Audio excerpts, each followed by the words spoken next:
결과가 나왔습니다.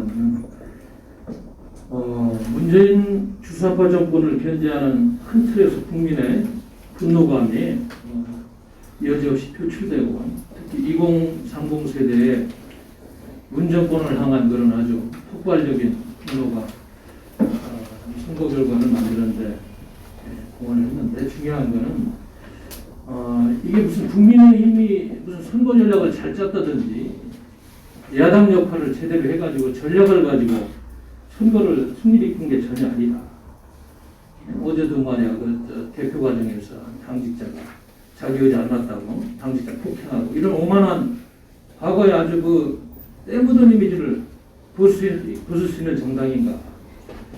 지난주 여론조사에서 계속 이야기했습니다만, 문재인 정권이 몰락하는 이러한 분명한 기조위에서 치러진 선거, 이거는 국민의 분노하는 마음이 대안이 없다 보니까 오세훈, 박영준이라는 그런 인물보다는 그냥 문재인 정권이 아닌 세력, 그리고 앞으로 대안을 만들어가는 과정에서 나온 선거 결과다. 그래서 결국은 이번 야권 승리의 1등 공신들은 여러분도 알다시피 문재인 씨 그 양산 사전 문제라든지 이해찬 씨, 세종시 농지 구입에서 대지를 받고 집 지은 거, 규명의 흑석동 상가 문제부터 해서 김상조의 그런 내로남불, 전세금 파동, 박주민 최고위원 월세 파동, 그 이전에 추미애, 조국, 윤미향 등등 이루 말할 수 없는 이러한 내로남불과 정말 도덕성이 붕괴된 이런 거에 대해서, 공정과 정의에 대해서 그래도 균형감을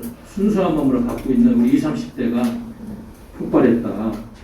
이렇게 좀 봐야 되고, 전체적으로는 사회주의 폭정, 사회주의 정책 폭정에 대한 거대한 국민의 저항이 표출됐다.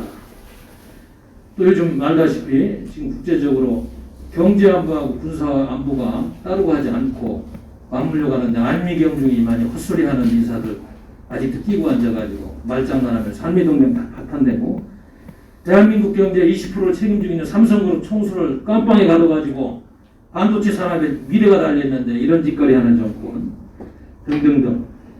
정말로 이거는 사실 국민의힘이 제대로 된 전략하고 제대로 된 보수 이불을 냈으면은 아마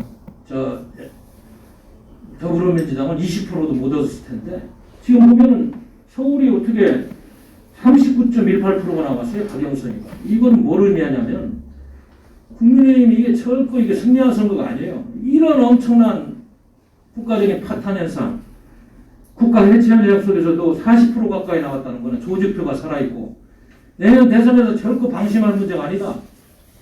지금 모든 게 적화된 상황에서 후보 하나만 가지고 될 선거가 아니다. 정신 바짝 차려야 된다. 부산도 마찬가지.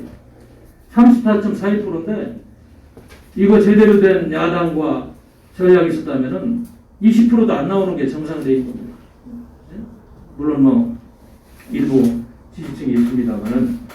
그래서 앞으로 이 계급 투쟁에 찌들어버린 더불어민주당, 이거를 어떻게 내년 선거에서 제압하느냐는 정말 고도의 전략과 그런 겸손한 그런 자세들이 필요하지 않느냐, 이런 생각이 들고, 오늘 새벽 5시 일어나가지고 제가 이런저런 고민을 하다가 그동안에 이제 우리 대한민국 보수언론이라고 하는 조선일보 비롯한 동아일보, 조선일보 이 선거를 어떻게 분석하느냐 제가 유심히 봤어요. 역시 탄핵을 주도한 언론들의 그 역사적인 재과에 대해서 반성하려는 게 전혀, 이런 걸 보면 내년에 참 암울한 그런 상황이 올 수도 있다.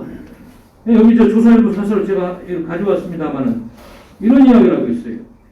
이번 선거의 가장 큰 특징은 2030 젊은층이 보수의 야당을 지지한 것이다. 전례 없는 일이다.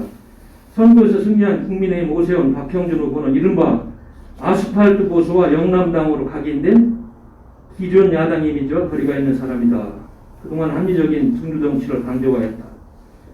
그래서 합리적인 중도정치가 승리한 겁니까? 그게 아니잖아요.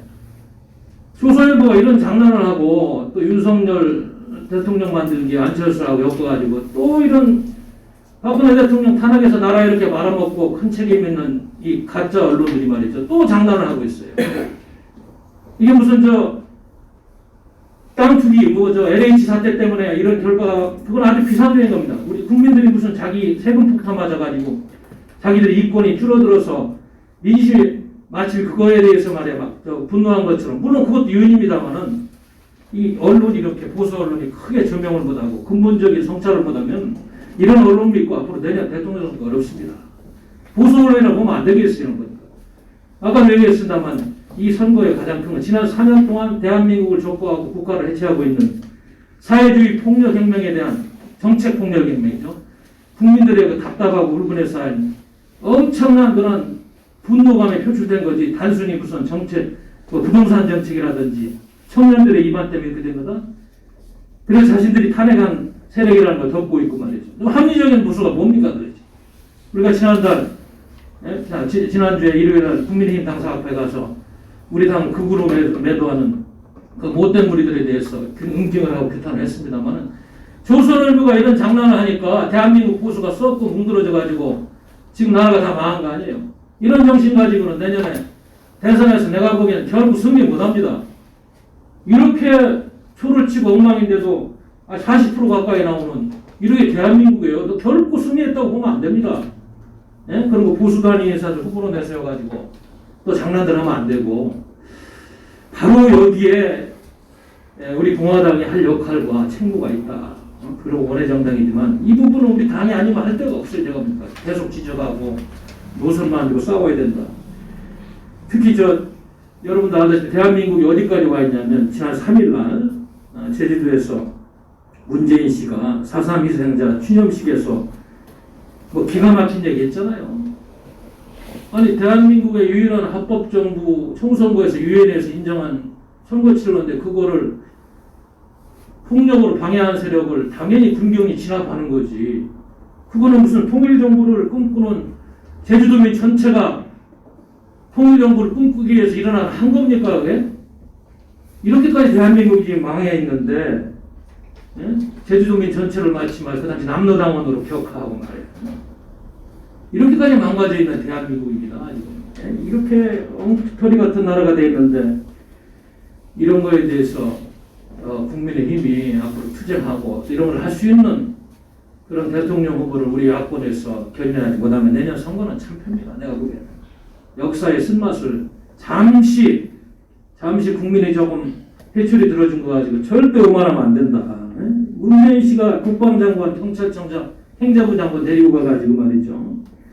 그런 망언을 하고 그래도 선거 기간인데도 내가 보기에 무슨 뭐 쪼잔한 정책 문제 가지고 얘기해. 후보들이 그런 거 가지고 크게 날 두드러주고 말이죠. 대한민국 갈 길에 대해서 얘기하는 후보를 보지도 못했어요. 이거는 제가 보기에는 완전히 표에서는 국민의 분노 때문이겠지만 앞으로 대선 전략에서 보면 완전히 패배한 선거입니다. 정신 똑바로 차리고 우리가 해야 되겠다. 그래서 우리 공화당이 이런 면을 굉장히 지적하고 그들의 잘못과 위선을 지적하면서 절대로 내년 대선에서 우리가 패하지 않도록 그리고 국가가 해체되고 있는 이 현실에 대해서 경각심을 가지고 계속 투쟁하는 그런 모습을 가야 되겠다. 그런 생각이 듭니다. 감사합니다.